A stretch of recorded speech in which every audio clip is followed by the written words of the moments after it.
Hello guys, and welcome back. Today I'll show you how to block someone on Bumble. Whether you're trying to avoid contact with an ex or simply end a conversation, blocking someone on Bumble is easy, and here's the steps to do it. Firstly, tap the Bumble app icon on your device. Now, find the profile you want to block, usually from your matches. Then scroll to the bottom of their profile, then select this option, which is Hide and Report.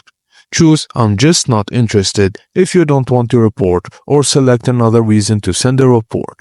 The profile will no longer appear in your feed.